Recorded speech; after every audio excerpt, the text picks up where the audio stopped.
before we go any further, a little bit about myself. Prior to working here, I was a high school English teacher in Milwaukee Public Schools. If you're wondering how I ended up here, we've all heard the saying, those who can't do, teach. And those who can't teach work in a brewery. So here I am. Only now, when I talk to large groups of people, I get to do so while I'm enjoying a nice cold beer. So, here's to drinking on the job.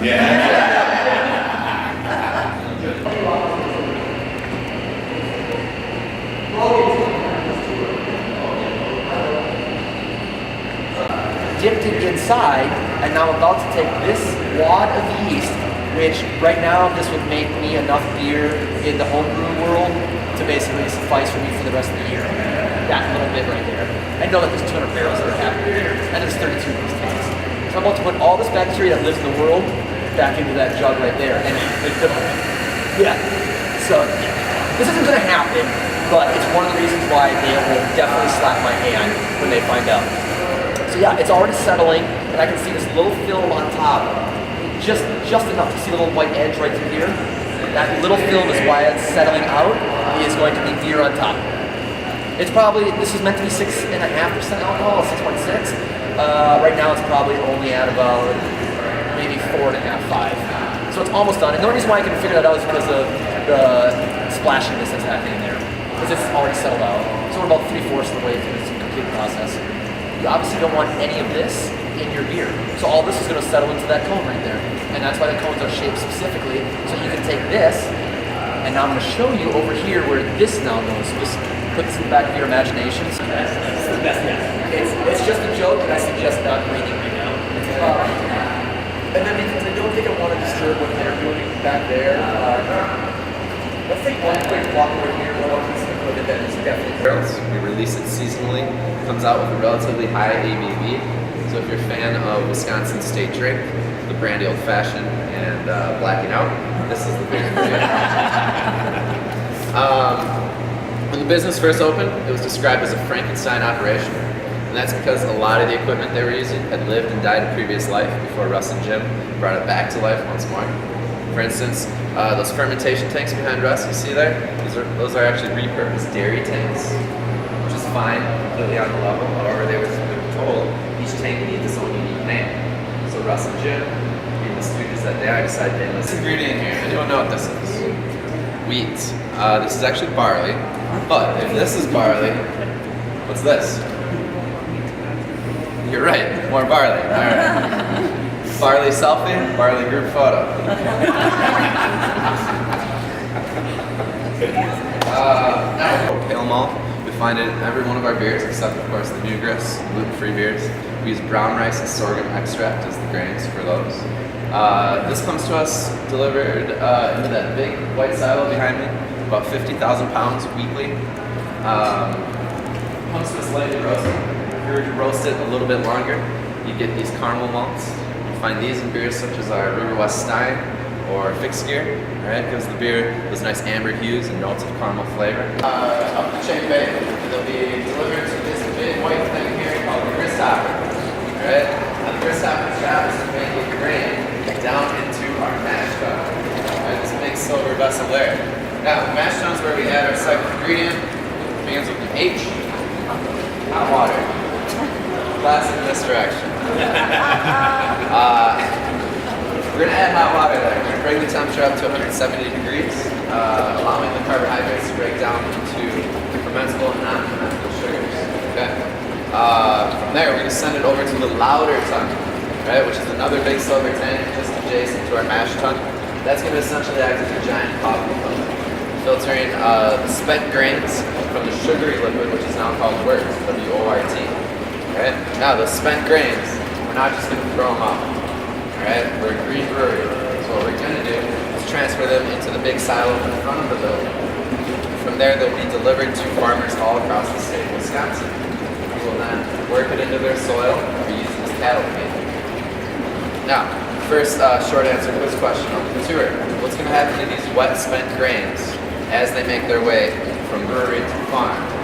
Bearing in mind that they probably contain some residual sugars and that there are wild strains of yeast in the air all around us all the time. They're going to ferment, right?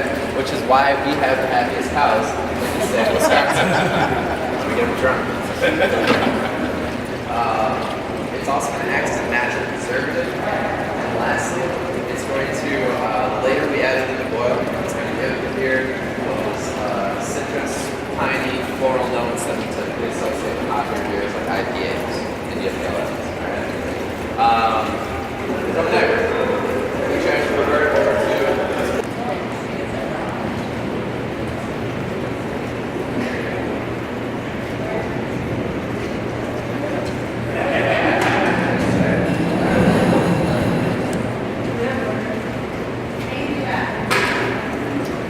as you guys are getting beers, if I can direct your attention, a little bit of MILWAUKEE brewer history attached to that. Okay, we're all familiar with MILWAUKEE brewers. I hope so. They had a pretty fantastic season. Now, this used to reside at Company Stadium, where the Brewers played up until 2001. And that's where Bernie Brewer, our mascot, hung out. Every time the Brewers hit a home run, it wasn't always often, he would go down this yellow slide that's attached to it and into the giant beer mug that currently resides up in our beer hall as a celebration. Now, when the Brewers moved to Miller Park in 2001, they put this up for auction. And Russ and Jim purchased it for $18,000. And the chalet, the slide, and beer mug, which, if you remember, is nearly twice as much as they paid for the entire building just 4 years ago. Beer is going to sit under fermentation tanks for 2 to 6 weeks, depending on if it's an ale or a lager. If it's an ale, it'll sit there for 2 to 4 weeks. If it's a lager, 3 to 6 typically. From there, we're going to send it through a centrifuge. It's the last point of filtration before we force carbonate it and put it in the bright tanks behind you here. Okay? And that's where it's going to sit until we're ready to bottle and or keg the beer. Now, here at Lakefront, we bottle about 1/3 of our beer, we keg about 2/3, and the staff drinks the remaining third. I was an English teacher. Math is hard for me. Now, we're going to talk about kegging first. Most of us have probably seen one of these before, right? Now, when they're full, they weigh nearly 200 pounds, right? But with enough practice, you can pick it up pretty easily, especially when they're empty. This is called the ball stopping Sankey keg, right? It's its name because it's got a ball bearing stopper here that keeps the beer in and the oxygen out, right? We want oxygen getting near our beer. That's why a perfect pour of beer should have about 1 inch of head. Right? It's going to help keep the oxygen off our beer. Oxygen is beer's mortal enemy. Right? Oxygen is to beer as Cersei Lannister is to everything. If you didn't get that joke, shame. Shame. It's Game of Thrones. Now, Nelly, I need you to both place your right hands on my bum. Gently, please. Now, repeat after me. I, insert name here. Insert name. Faithfully swear. Faithfully swear. To uphold the duties. Uphold the duties. Of the office. Of the office. Of Lakefront Brewery. Of Lakefront Brewery. Bung Queens. Bung Queens. Bung Queens. With the power vested in me by Russell and Jim Clish, I now pronounce you Lakefront Brewery, Sunday noon tour, Bung Queens. Cheers for Bung Queens. Hip hip. Hooray! Hip hip. Hooray! Hip hip. Hooray! Alright. You can keep that for the memories. And before I forget, give you each. Cheers next.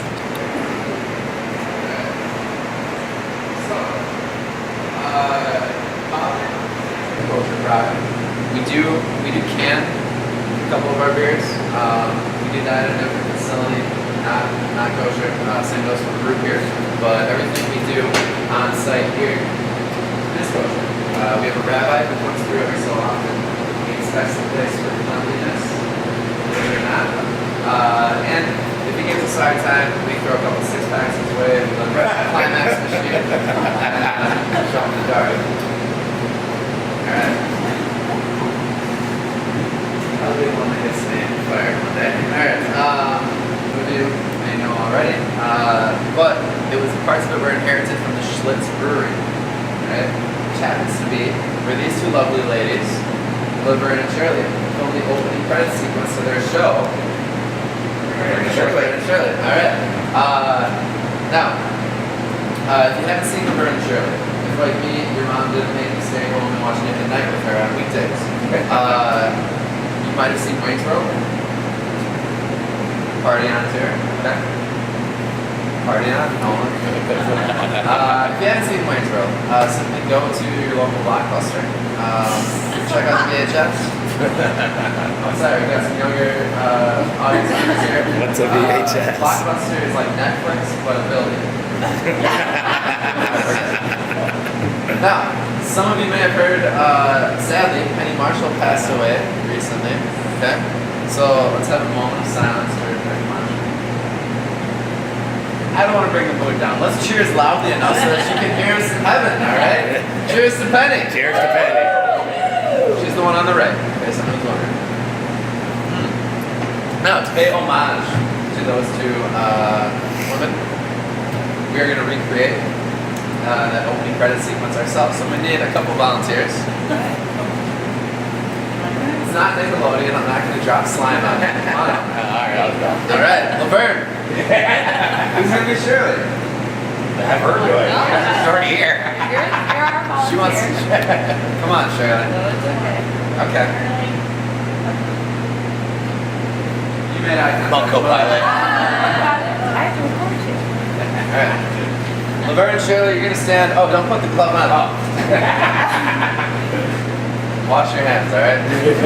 Now, bottles are going to come around the bottle line here. When they do, place the glove over the neck of the bottle, just like you see on our Terrence promotional poster there. I can do that. All right, so we have a job to do as well. Okay, we're going to sing and dance our butts off. All right? Otherwise, we're going to start the tour over, and you have to listen to all my dumb jokes again. All right. Now, the lyrics are up here. The dance moves are all your own. Everyone ready? Okay, here we go. We're going to get a countdown of 8. 1, 2, 3, 4, 5, 6, 7, 8, the beat. So